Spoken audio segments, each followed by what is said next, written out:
Bet the Breeders' Cup with the DRF app. The Daily Racing Form app is a highly rated, powerful tool that makes handicapping and wagering fast and easy, putting you in position to win big at the races. Register today to double your first deposit up to $250. Get the DRF app now.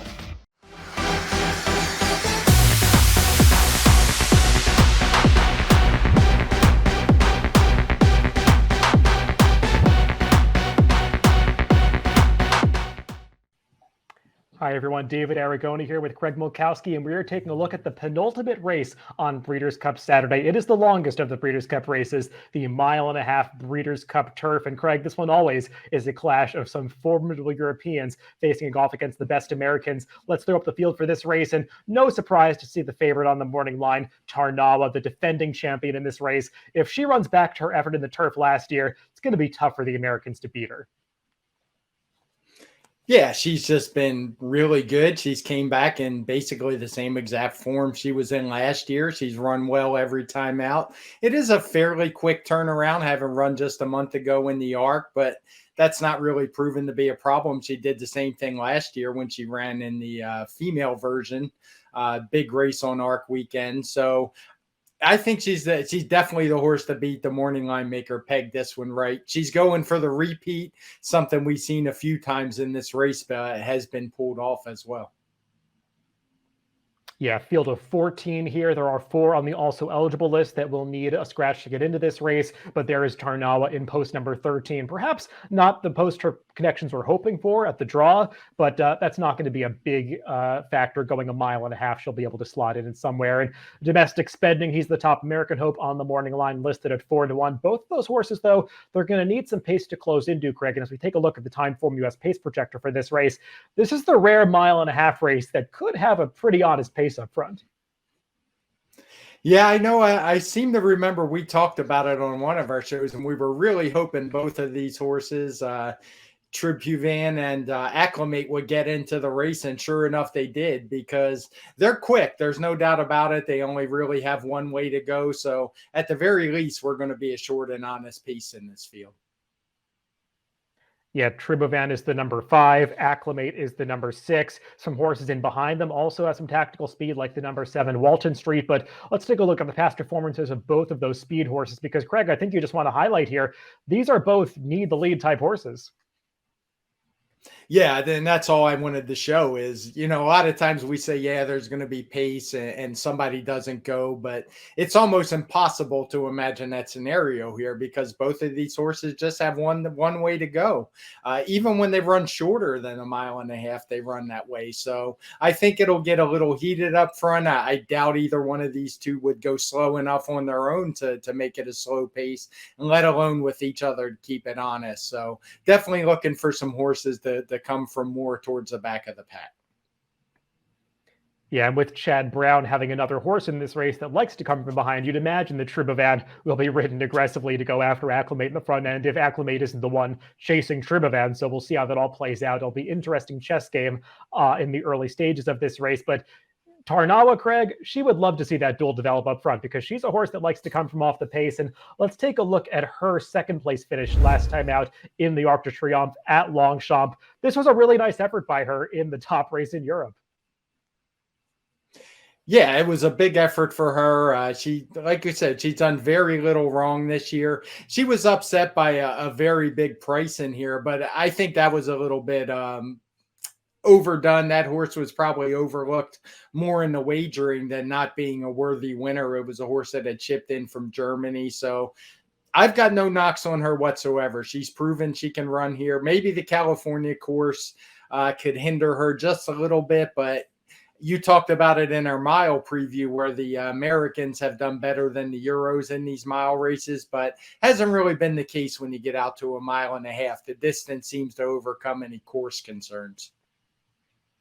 Yeah, Tarnawa was the horse in those green Aga Khan silks coming through on the inside to just get up for second in that Arc de Triomphe, a race that was won by a big long shot, the German shipper Torquator Tasso. So I think the form of that arc is a little bit up in the air. Perhaps the result had something to do with the very soft ground, but Tarnawa has proven, Craig, that she handles any type of ground. She didn't mind the firm turf course at Keeneland last year. She got pretty fast ground to run over in the Irish Champion two-back in that really exciting matchup with St. Mark's Basilica. She's just a really great horse. in excellent form right now. It doesn't seem like she's going to be too affected by whatever conditions face her on Saturday. No, she just keeps running the same time form rating. She actually ran a little bit better number in the Breeders' Cup Turf when the time form US speed figure of 131.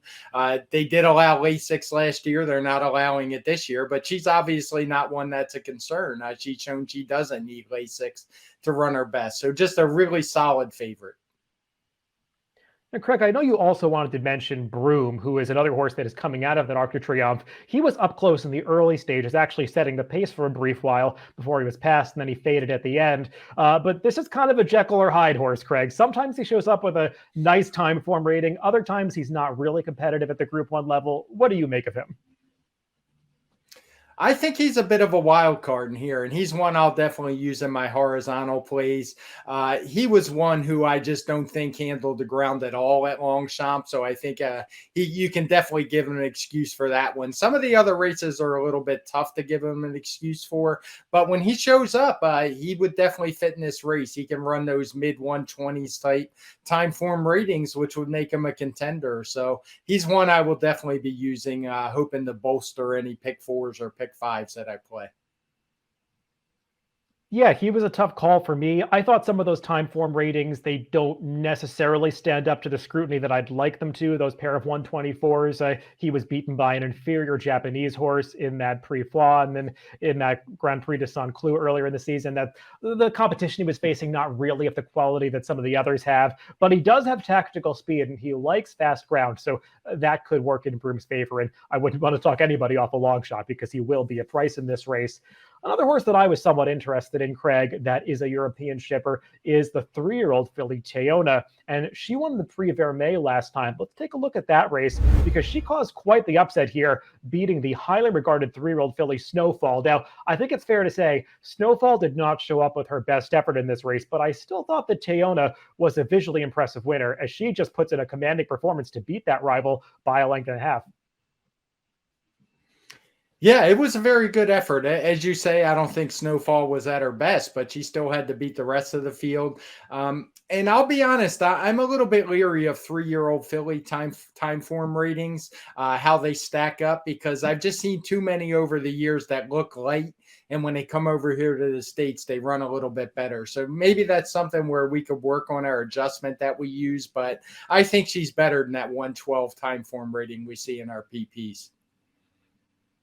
Yeah, you read my mind, Craig. I was going to make that exact same point about the time form ratings. We saw that even with Enable when she came over a few seasons ago to win the Breeders' Cup Turf. She did not look like the dominant horse that we all knew that she was based on form on the time form ratings. And I wonder if Teona is coming into this race a little bit underrated as well, because she beat a good horse two-back, Desert Encounter, a horse that we've seen racing some grade ones up in Canada over the past few seasons. And she just absolutely dominated him, winning by almost 4 lengths. And I know that Snowfall may not be the Snowfall that people thought she was earlier in the year when she finished off her season, but Snowfall came back and wasn't disgraced in the Arc next time. She finished a pretty close 6th in that race, and Teona beat her pretty resoundingly, and she's a horse that did skip the Arc because of the ground. Her connections believe that she loves firm going, and she's going to get that at Del Mar on Saturday. So I think Teona is an interesting up-and-coming female rival for Tarnawa.